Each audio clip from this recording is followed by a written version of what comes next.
To capture John the Baptist, his ministry and his work and his person, I will mention 4 P words.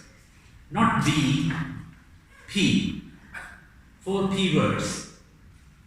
But I'm not going to talk a lot about these words, but just these words will help you to find 4 corners of his personality: priest, prophet, a prisoner, and a partner. His father was a priest, and quite a senior priest, Zechariah, who had opportunity to enter into the Holy of Holies once a year. He was able to become a priest because he was from the family of Levi and from the family of Aaron. But instead of becoming a priest, he decided to become a prophet.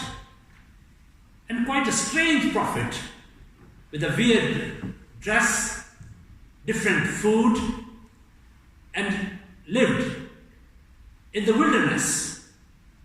If we closely look into his teachings, they reflect a bit about his spiritual background. Many scholars agree John the Baptist was probably from the order of the religious community of Jews of Jesus' time called Essenes. He reflected the teaching of Essenes in his preachings and in his teachings. He eventually became a prisoner. A person who could become a priest became a prophet and end up to be a prisoner. And finally, he was trying to rediscover his partnership.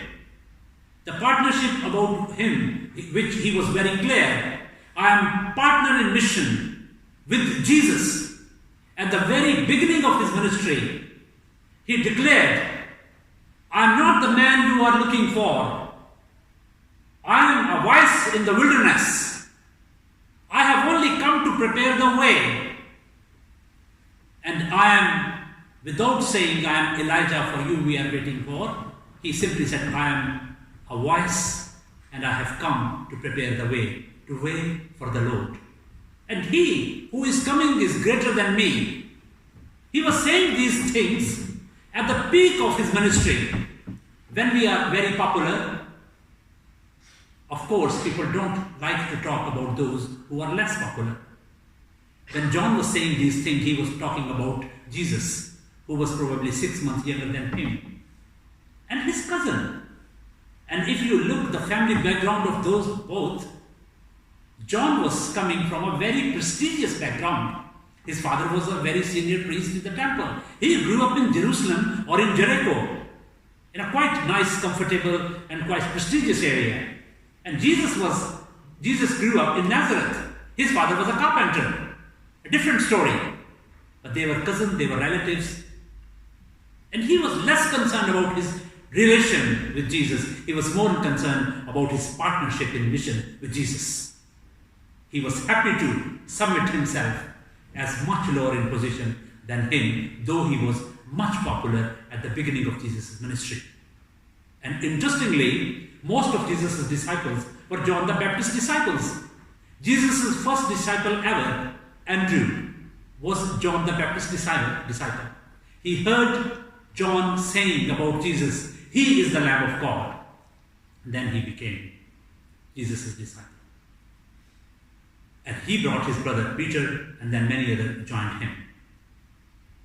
He was a human being. And all human beings have some kind of expectations. We all have expectations. We expect, before we go to bed, tomorrow sun will rise. We expect it will take probably just over an hour if we are driving to Cardiff. We expect the church will open on Sunday, lights on, worship group there, and someone there to lead the service. We expect things, and when they don't happen according to our expectations, then we get panic. It's not bad to have expectations, but sometimes we have to help our friends and brothers and sisters. Oh, don't too much expect about these things. Expectation may not be fulfilled. A vicar was very fed up. He was waiting for a plumber to come. I was waiting a plumber to come last week. Still, there is a leak in our kitchen toilet. And finally, we have to turn off the hot water, and Mosina and I have to wash our pots somewhere else anyway, where hot water is available. He was waiting for the plumber to come. And instead of sending a text message or giving him a phone call, who you are and when you are coming, he was not sure that that's the person who was supposed to come. And again, this comes quite often, this happened quite often with us, because if there is anything to do in the rectory, we usually have to ring at the diocesan office. And in the diocesan office, they will send someone. And all of a sudden, I'll see an unknown number in 2-3 days on my phone. I am Colin or Simon or Sam or so and so, and I am the plumber or the lockmaster, or I'm coming for this work. Sometimes I don't know who this person is because the number is unknown. Sometimes I don't pick the number. When I don't pick the number, I miss the chance. Then I have to wait for another day or when he is free. The vicar was fed up because he was waiting for a plumber. And he sent a text to the plumber. Matthew 11:3. This was the text. He sent a text message. And plumber said, okay, it's a message from the vicar. Matthew 11:3. He opened the Bible and it said, are you the one who is to come? Or shall we wait for another? He was very clever. Instead of saying, yes, I am, or saying, yes, I came yesterday, or I rang you, you didn't pick the phone, instead of saying that, all these things, he texted back, read Isaiah 50, chapter 50, verse 2. The vicar opened the Bible, and it was there. Why did no one answer when I called? Sometimes it happens. We are expecting things and they don't happen as we expect them. Sometimes our expectations are very hopeful, sometimes dreadful. But what I'm trying to do today, I was struggling with this text and reading various books. For example, William Barclay says about this strange question about which we all expect John would be assured, yes, he is the man I was working for and he is in partnership with me in mission. Why he is sending his disciples to go and to speak to him? Are you the person, or should we wait for another one? He sent people from the prison and they came to Jesus. And when they came, instead of Jesus saying, yes, I am the person you were waiting for, I am the Messiah, Jesus didn't say that. Instead of saying that, Jesus said,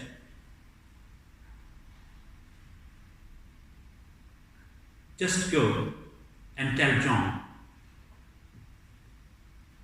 the dead are raised, and the poor have good news brought to them. The blind receive their sight, and lame walk.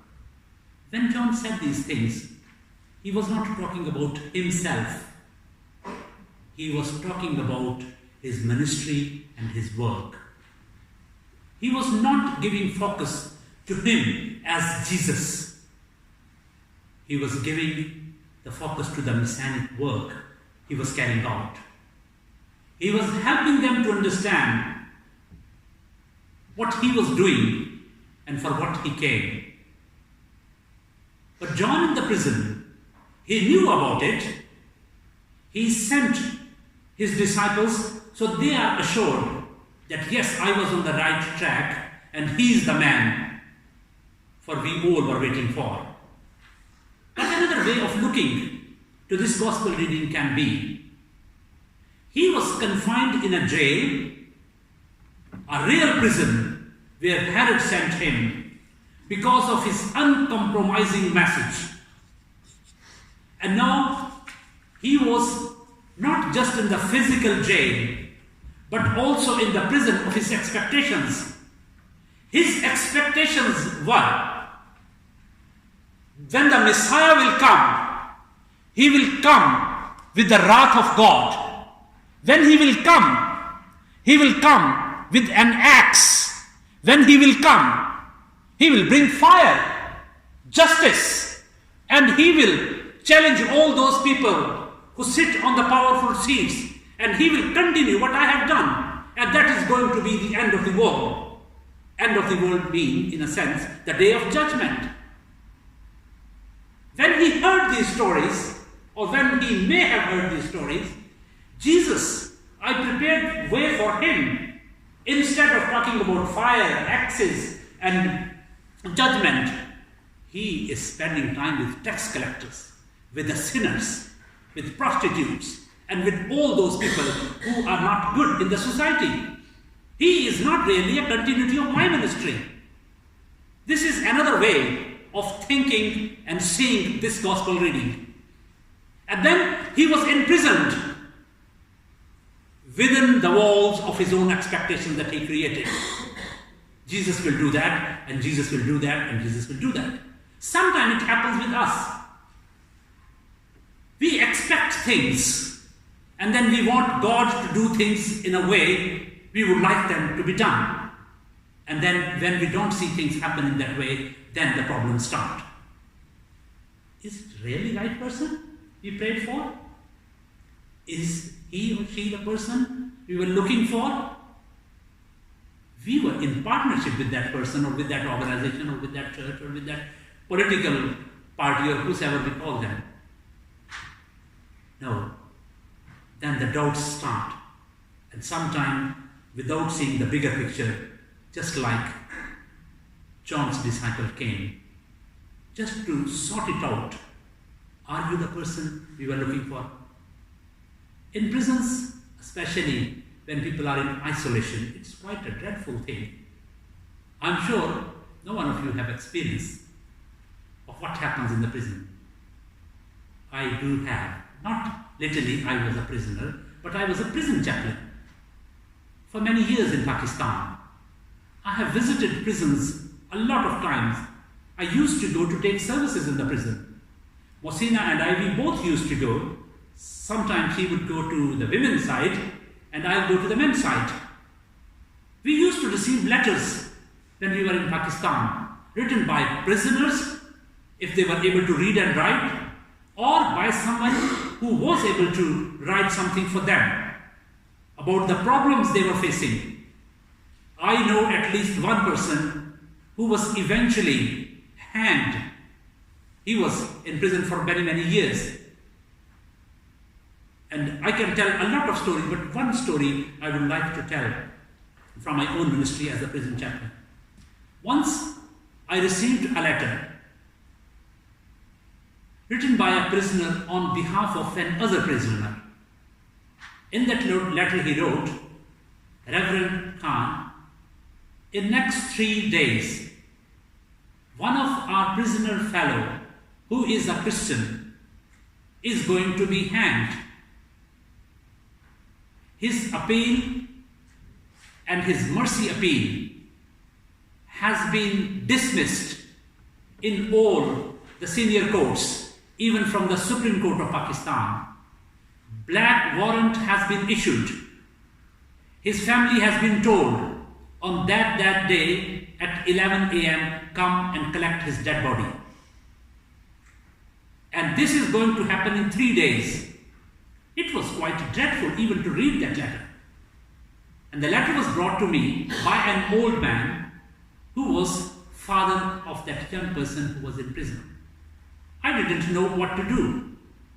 I got in touch with one of my lawyer's friends, and he said, I don't know the story. Can you come and ask his father if he has any paperwork to bring, and I will see.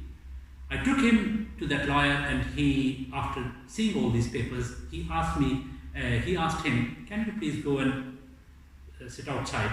And he said to me, Reverend Khan, you are a priest and I am a lawyer, with due apology from the lawyers. Definitely you are a priest, you will go to paradise, and I don't know where I am going to be, but you will see him. If he is innocent, you will see him there. But there is no chance that we will be able to save him, because his mercy petition, which is the last resort, if you like, President of Pakistan has dismissed. Supreme Court of Pakistan has maintained the sentence, death sentence. So no chance. Now the black warrant has been issued. Then he said, but there is only one possibility, and I don't think it is going to happen. According to the Constitution of Pakistan, if the both parties are able to make reconciliation, then it is possible.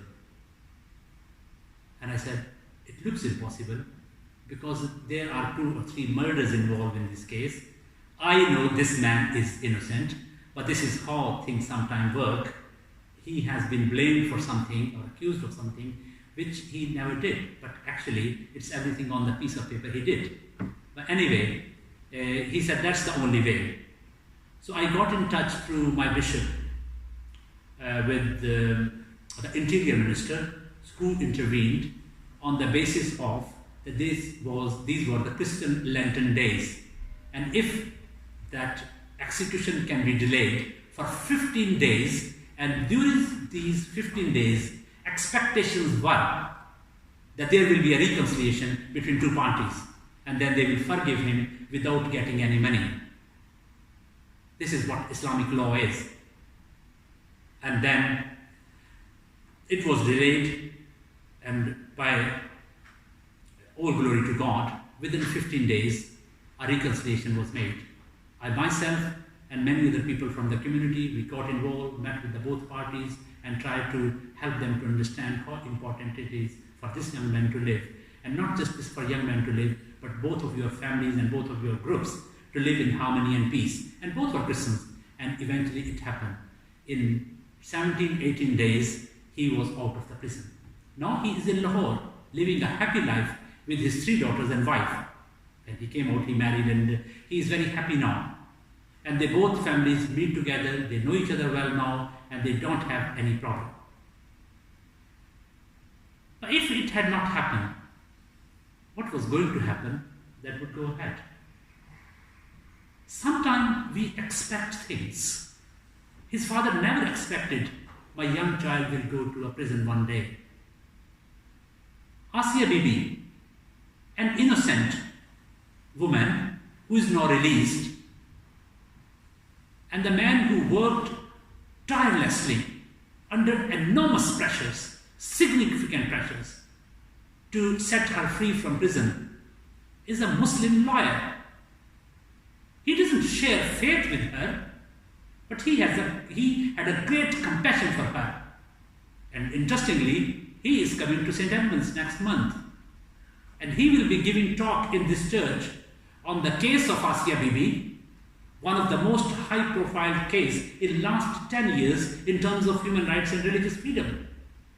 He is coming to Europe to receive an award from the International Court of Justice.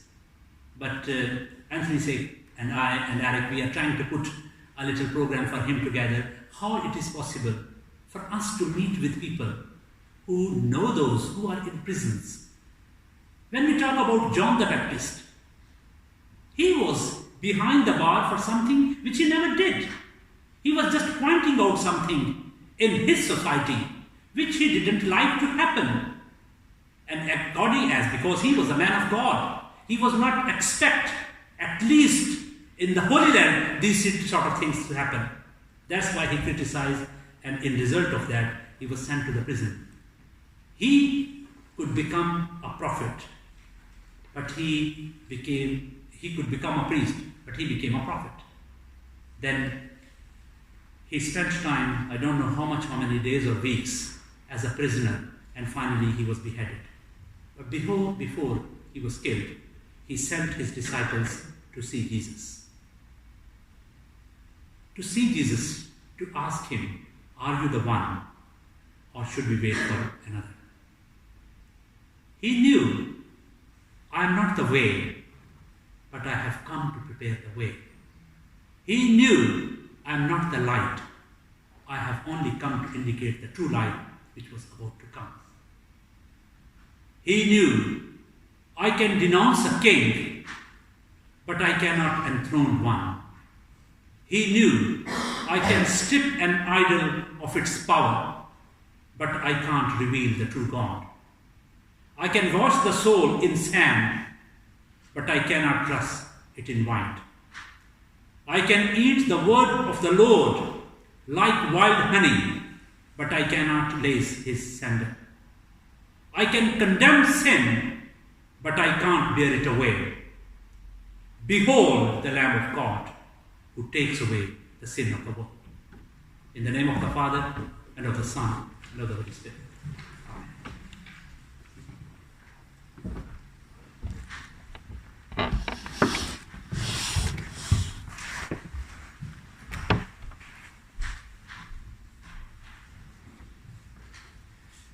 Can we turn to our order of service sheets onto the second page?